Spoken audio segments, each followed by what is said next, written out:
नमस्कार। Sunita top story में आपका स्वागत है। हमारी आज की कहानी है घर की नई नवेली इकलौती बहू। घर की नई नवेली इकलौती बहू एक प्राइवेट बैंक में बड़े ओहदे पर थी। उसकी सास तकरीबन 1 साल पहले ही गुजर चुकी थी। घर में बुजुर्ग ससुर और उसके पति के अलावा कोई और न था। पति का अपना कारोबार था। पिछले कुछ दिनों से बहू के साथ एक विचित्र बात होती।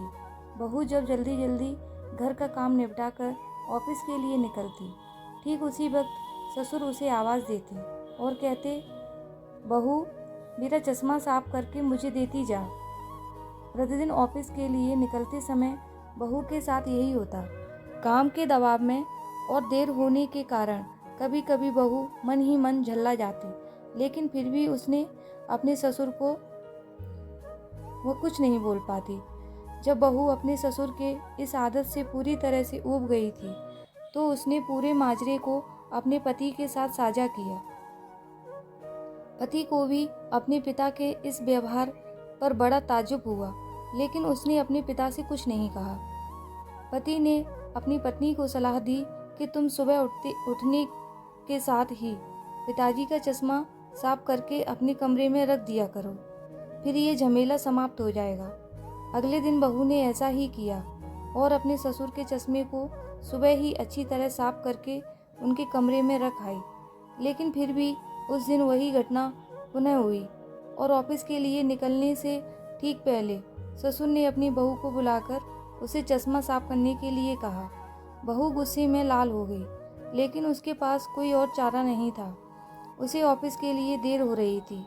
बहू के लाख उपाय के बावजूद ससुर ने उसे सुबह ऑफिस जाते समय आवाज़ देना नहीं छोड़ा।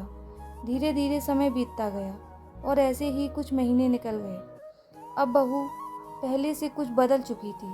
धीरे धीरे उसने अपने ससुर की बातों को नज़रअंदाज करना शुरू कर दिया और फिर ऐसा भी वक्त चला आया जब बहू अपने ससुर को बिल्कुल अनसुना करने लगी। ससुर के कुछ बोलने पर वह कोई प्रतिक्रिया नहीं देती और बिल्कुल खामोशी से अपने काम में मस्त रहती।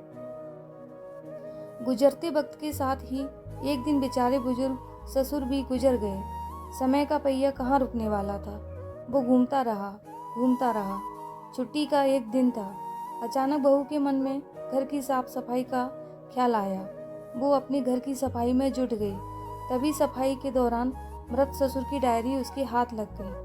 बहू ने जब अपने ससुर की डायरी को पलटना शुरू किया तो उसके एक पन्ने पर लिखा था, दिनांक 26/10/2019।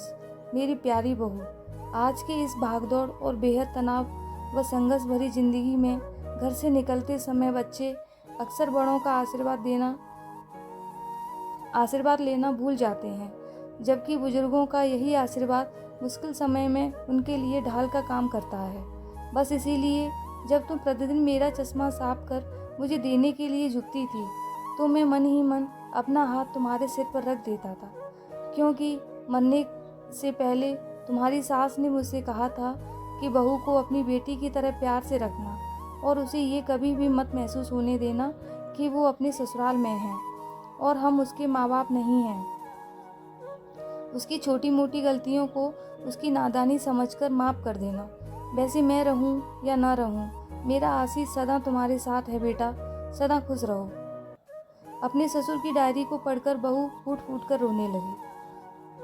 आज उसके ससुर को गुजरे ठीक 2 साल ज़्यादा समय बीत चुके हैं, लेकिन फिर भी वो रोज़ घर से बाहर निकलते समय अपने ससुर का चश्मा अच्छी तरह से साफ कर उनके टेबल पर रख दिया करती है।